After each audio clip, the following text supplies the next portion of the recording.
Welcome back, children. This is Shilpa ma'am. Today we are going to start with a new poem 2.3 The Worm by Thomas Gisborne. So let's start our class. Thomas Gisborne was an English Anglican priest and poet.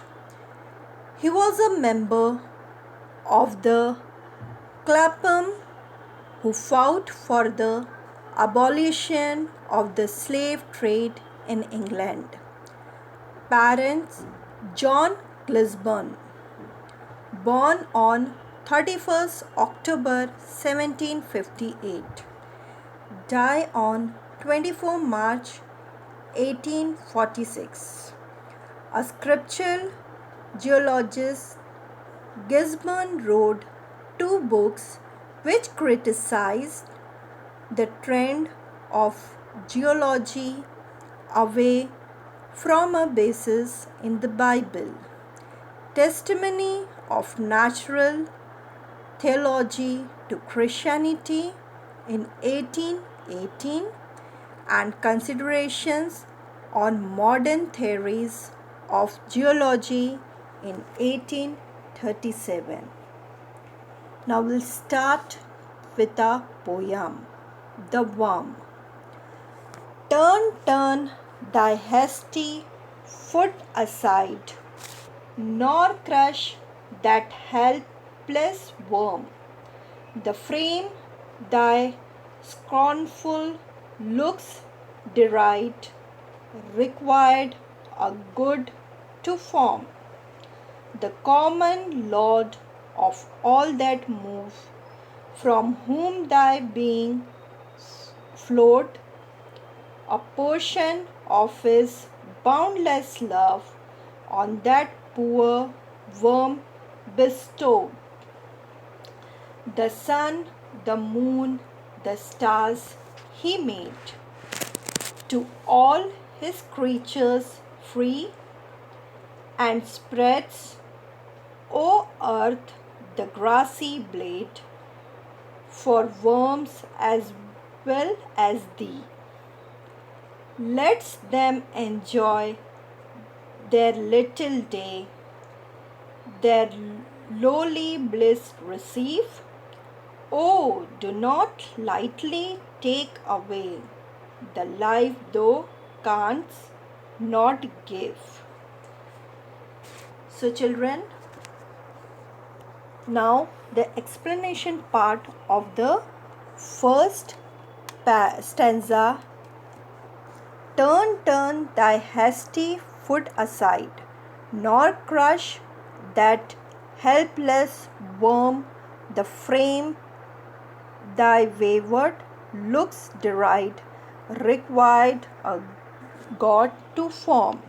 So here in the first stanza, focus on the problem, which is that us human beings are too ignorant to notice that we are crushing little creatures. Little creatures means small insects or small animals like worms with our giant feet as we walk.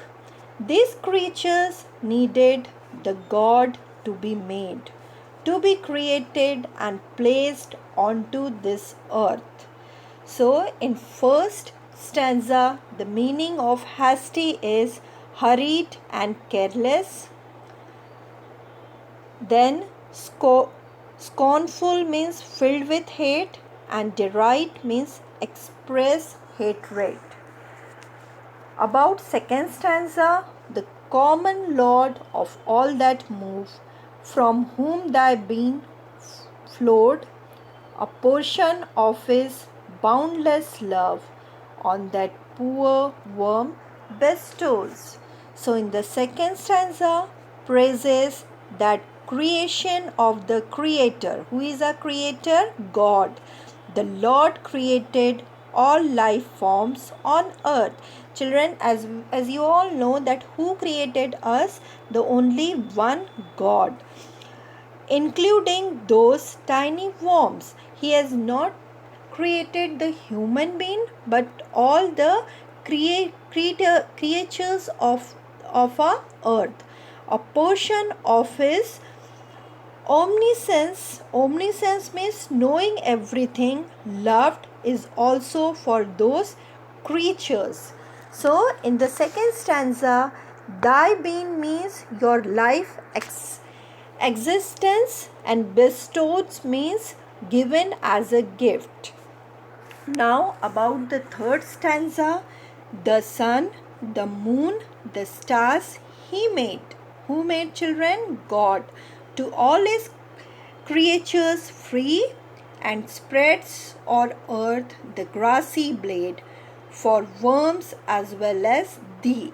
So, in the third stanza, it is all about the creatures of God. We all are the creatures of God, from the sun and the moon to the grass. These are all his boundless creation, as well as those worms that eat those grass. So here we can see now third stanza. In the third stanza, it's let them enjoy their little day, their lonely bliss receive. Oh, do not lightly take away the life thou canst not give. So, in the last stanza,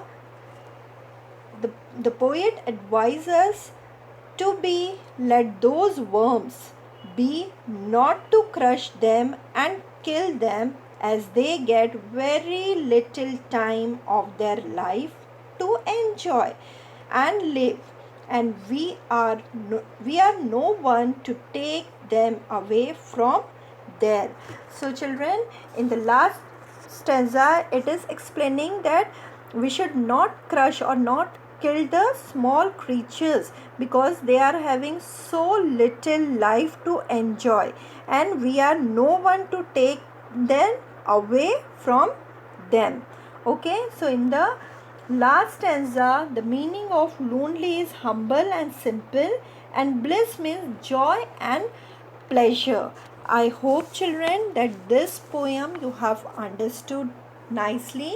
You have to read this poem and you have to write this poem in your English copy. Now we'll move to the rhyme scheme of the poem. So children, already I have explained to you what is rhyme scheme.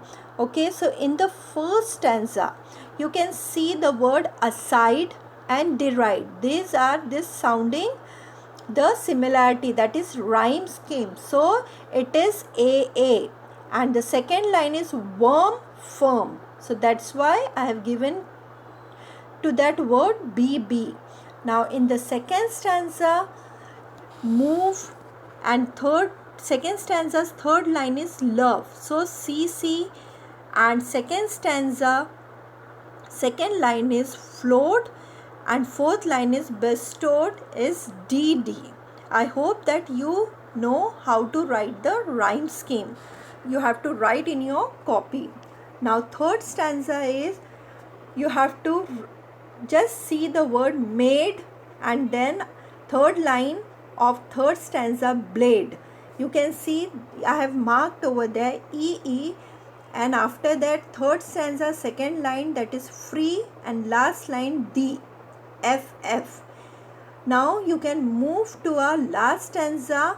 In this I have marked 2 times GG. You can see day and away, and then H, receive and give. So children, you have to write this in your copy. You have to write the rhyme scheme of first stanza. You have to write A B A B, then second stanza C D C D, third stanza E F E F, and fourth stanza G H G H in your English copy. Now I'll be explaining to you what is figure of speech. Children, everybody you know what is figure of speech. Still I'll explain to you. In the first line, turn, turn their hasty foot aside. In this turn, this words is used 2 times. So you have to write which figure of speech? That is repetition. Why I wrote repetition? The word turn is repeated to create a poetic effect. Okay, when in the line 2 times one single word is used, that time you have to write which figure of speech? Repetition. Now second, a portion of his boundless love on the poor worm bestow. So this is inversion. Why this is inversion? The words are not in the proper prose order. Okay, so the words are not in a proper portion. Okay, in the proper line. The correct prose order is, it should be a portion of his boundless love bestow on the poor worm. So that's why this line is inversion. And third is, the sun, the moon, the star he made. Okay, or so again it is inversion. Children, here again the lines are not in a proper pose order. The correct line should be, he made the sun, the moon and the stars. So that's why inversion. I hope children that you have thoroughly, I have explained to you the poem. You understand the poem explanation, the rhyme scheme of the poem and the figure of speech nicely. And I hope these 3 things you have to write in your English copy. Okay, next period we will meet with the appreciation of the poem. Till now, thank you.